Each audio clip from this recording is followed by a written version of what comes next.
Welcome to a movie review. My name is Andrew Worcester. Today's movie is it's a documentary called Sour Grapes that was released the last couple days over on Netflix. It was originally filmed in 2016, and what it's about the greatest U.S.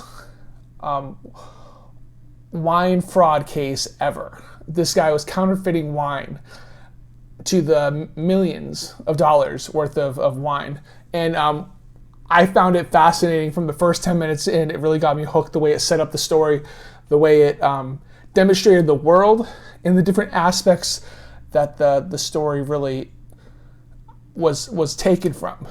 And I've been interested in wine, in the culture of wine, and the collection of wine for the last 15 years or so. Really in my early 20s, I really started to be interested in it because it was a different world.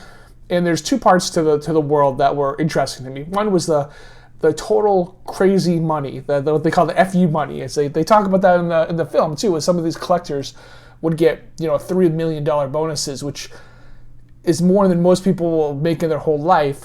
And they would take $1 million of that strictly to collect wine, to spend on whatever crazy vintage wine they want to get. And the trick part of this is some of those are really hard to find, even if you have the money for it, because there's not, wine from the 1900s or 1930s or 40s aren't lying around for everyone to collect or attain.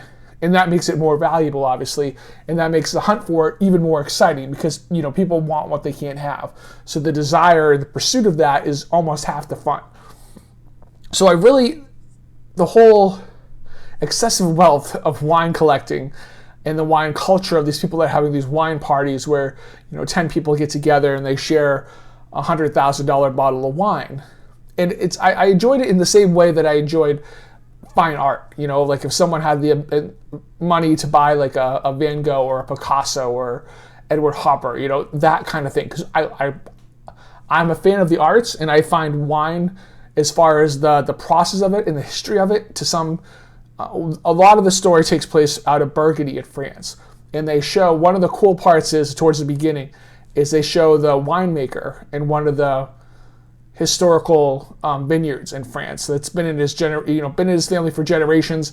And they go there and they don't overindulge any part of it really. And that's part of what I really liked as well, because it took you to the place, and it made you understand how wine was made and the history and the reverence they have for their wine and their vintage and their process and their name and the integrity of that. But they don't go in so much detail that you get bored or distracted by the nuance of anything. So it gives you a nice overview of everything and enough detail to kind of make you see the nuance of things, but not really spending 2 hours in just that one aspect. So that's one of the main parts. Is the winemaker is a huge part because he's the one that identifies some of the fakes later on in the movie.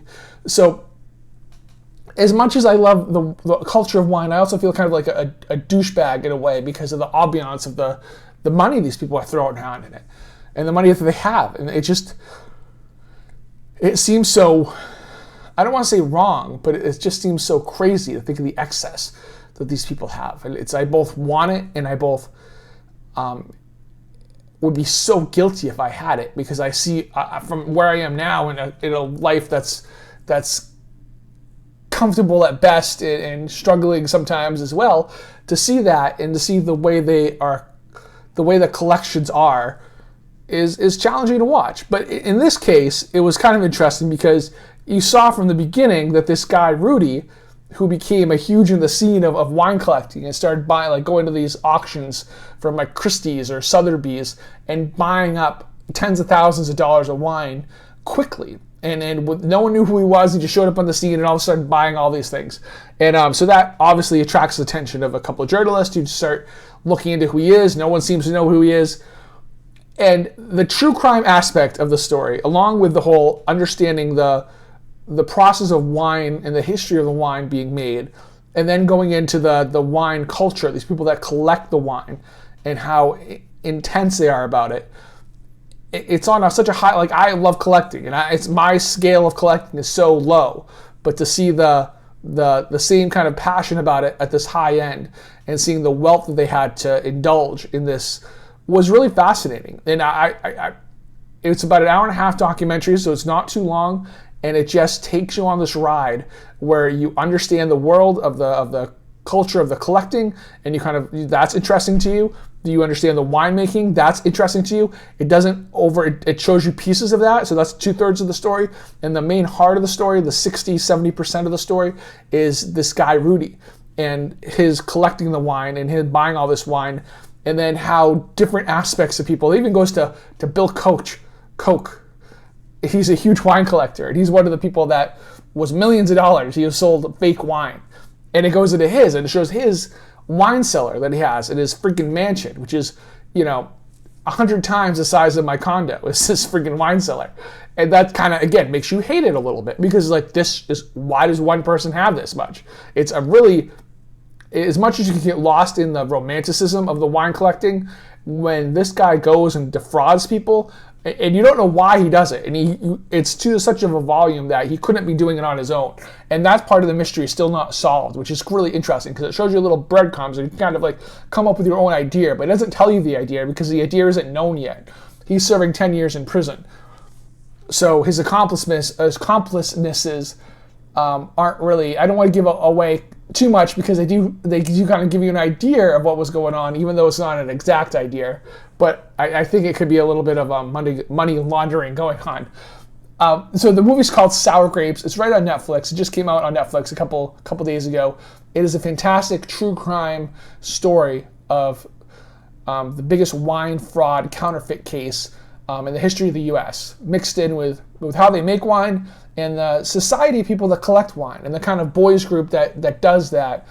And they interview a lot of people that knew this guy Rudy, who eventually takes the fall in the counterfeit case, and who go to these wine parties and everything.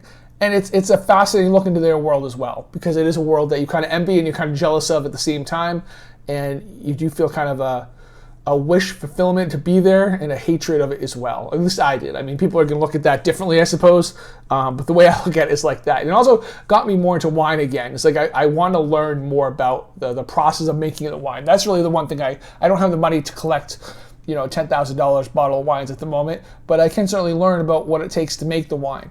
And I think that would be a very fascinating thing to learn and get into as well. And that kind of the documentary brought that out of you, because it was so interesting in how it explained everything and how it showed everything, that you really wanted to get more into the subject of wine, even though the heart of the story was the true crime counterfeit case, which is just it's just fascinating. It's fascinating. I definitely recommend it. Definitely check it out.